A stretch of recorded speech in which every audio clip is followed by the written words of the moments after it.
नमस्कार मंडळी. तर आजच्या भागामध्ये आपण योगिनी एकादशी संदर्भातील माहिती जाणून घेणार आहोत. चला तर मग सुरू करूयात. तर मंडळी, दरवर्षी ज्येष्ठ कृष्ण पक्षाच्या एकादशीला योगिनी एकादशीचे व्रत हे पाळले जाते. हा दिवस भगवान विष्णूंच्या पूजेसाठी विशेष मानला जातो. धार्मिक मान्यतेनुसार या एकादशीचे व्रत केल्यामुळे जीवनातील आजारांपासून मुक्तता मिळते आणि मागील जन्मातील पापांपासूनही मुक्ती मिळते. पुराणांमध्ये योगिनी एकादशी ही आजार बरे करण्यासाठी सर्वात प्रभावी तिथी असल्याचे म्हटले जाते. विशेषतः ज्यांना दीर्घकाळ मानसिक किंवा शारीरिक वेदना होत आहेत त्यांच्यासाठी हे व्रत खूप फलदायी असल्याचे मानले जाते. तर मंडळी, आषाढ महिन्यातील कृष्ण पक्षातील एकादशी तिथीला योगिनी एकादशी साजरी केली जाते. असे मानले जाते की योगिनी एकादशीचे व्रत केल्यामुळे 88,000 ब्राह्मणांना भोजन देण्या इतकेच फळ मिळते आणि भगवान विष्णू आणि देवी लक्ष्मीचा आशीर्वाद देखील मिळतो.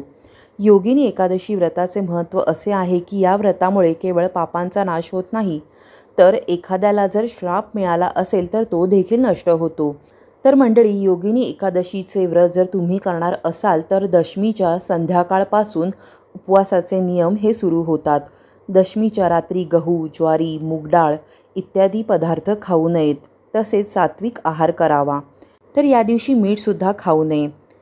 एकादशीच्या दिवशी स्नान केल्यानंतर उपवास करण्याचे व्रत घ्यावे आणि त्यानंतर भगवान विष्णूंची मूर्तीही स्थापित करावी. विधीनुसार त्यांची पूजा करावी आणि उपवास सोडण्यापूर्वी दान करावे. त्यामुळेच आपल्याला व्रताचे फळ मिळते असे मानले जाते.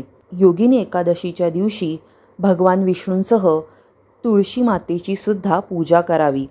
या दिवशी पहाटेच स्नान करून स्वच्छ कपडे परिधान करून त्यानंतर भगवान विष्णू आणि तुळशी मातेची विधिवत पूजा करून घ्यावी.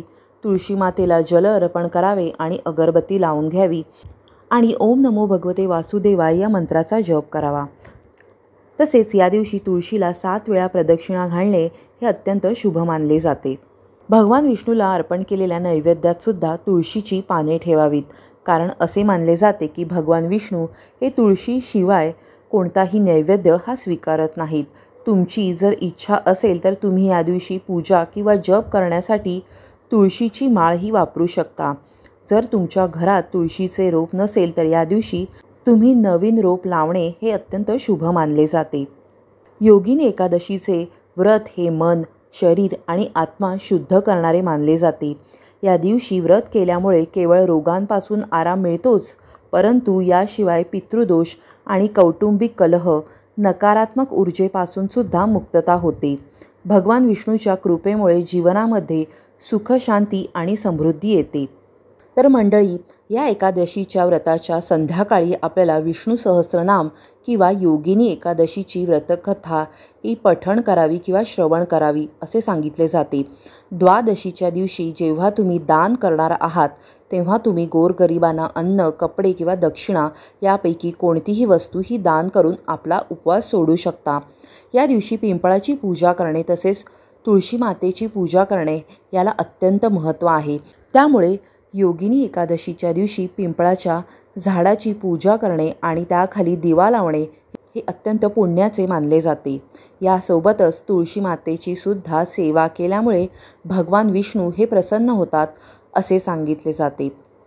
पुराणांमध्ये असे नमूद आहे की योगिनी एकादशीचे व्रत हे 88,000 ब्राह्मणांना भोजन देण्याइतके फळ देते. हे व्रत विशेषतः आरोग्य, समृद्धी आणि मोक्ष प्राप्त करण्यासाठी पाळले जाते. मान्यतेनुसार या दिवशी भगवान विष्णू हे योग निद्रेमध्ये असून सुद्धा आपल्या भक्तांचे आवाहन ऐकतात आणि त्यांच्या जीवनातील संकटे हे दूर करतात. तर मंडळी, या एकादशी संदर्भातील एक पौराणिक कथा आता आपण जाणून घेणार आहोत. एकदा धर्मराजा युधिष्ठिर भगवान श्रीकृष्ण यांना म्हणाले, हे त्रिलोकीनाथ, मी ज्येष्ठ महिन्यातील शुक्ल पक्षातील निर्जला एकादशी व्रताची कथा ऐकली आहे. आता आपण कृपया ज्येष्ठ महिन्यातील कृष्ण पक्षातील एकादशीची कथा मला सांगावी. या एकादशीचे नाव काय आहे आणि महत्त्व काय आहे ते आता मला तुम्ही सविस्तर सांगावे. तेव्हा श्रीकृष्ण म्हणाले, हे पांडुपुत्र, ज्येष्ठ महिन्यातील कृष्ण पक्षातील एकादशीचे नाव हे योगिनी एकादशी आहे आणि या व्रताने सर्व पापे ही नष्ट होतात. हे व्रत इहलोकात भोग आणि परलोकात मुक्ती देणारे आहे. हे अर्जुना, ही एकादशी तिन्ही लोकांमध्ये प्रसिद्ध आहे. या व्रताने सर्व पापे ही नष्ट होतात. मी तुम्हाला पुराणामध्ये सांगितलेली एक कथा सांगतो, ती तुम्ही लक्षपूर्वक ऐका. अलकापुरी नावाच्या नगरामध्ये कुबेर नावाचा एक राजा राज्य करत होता. तो शिवभक्त होता. त्याच्याकडे हेममाली नावाचा एक यक्ष सेवक होता. तो पूजेसाठी त्याला फुले आणून देत असे. हेममालीला विशालाक्षी नावाची अत्यंत सुंदर रूपवती अशी पत्नी होती. एके दिवशी मानसरोवरातून हेममाली यांनी फुले आणली, परंतु त्याने ते तिथेच ठेवली, कारण तो आपल्या पत्नीच्या सुंदर रूपापुढे आपल्या कामाचा त्याला विसर पडला होता. तो भोगविलासामध्ये मग्न होता. दुसरीकडे राजा दुपारपर्यंत त्याच्या फुलांची वाट पाहत होता. शेवटी कुबेराने सैनिकांना पाठवून माळी न आल्याने त्याचे कारण शोधण्यास सांगितले. त्यावेळी सैनिक म्हणाले, राजा, तो आपल्या पत्नीसह भोगविलासामध्ये मग्न आहे. तो आपल्या पत्नीसोबत इतका आनंदात होता की त्याला आपल्या कामाचा विसर पडला होता. हे ऐकून कुबेराला खूप राग आला आणि त्याने हेममालीला बोलवण्यास सांगितले. हेममाली आपल्या राजाच्या रागाने अत्यंत घाबरला होता. कुबेर राजा त्याला म्हणाला, अरे पापी, तू अत्यंत निंदनीय आहेस आणि तू वासनाधीनसुद्धा आहेस. तुझ्यामुळे माझ्या देवाचा अपमान झाला आहे. मी तुला श्राप देतो की तुला पत्नीचा वियोग सहन करावा लागेल. तसेच नश्वर जगात तुला कुष्ठरोगाचे जीवनसुद्धा तू जगशील. राजाने श्राप दिल्यामुळे तो कुष्ठरोगी झाला. याशिवाय तिला पत्नीपासून सुद्धा त्याला दुरावा सहन करावा लागला. त्याला अत्यंत भयंकर त्रास सहन करावा लागत होता. एके दिवशी भटकत असताना तो मार्कंडेय ऋषींच्या आश्रमामध्ये पोहोचला. ब्रह्मदेवांपेक्षा वयाने मोठ्या असणाऱ्या ब्राह्मणाच्या तो पाया पडला.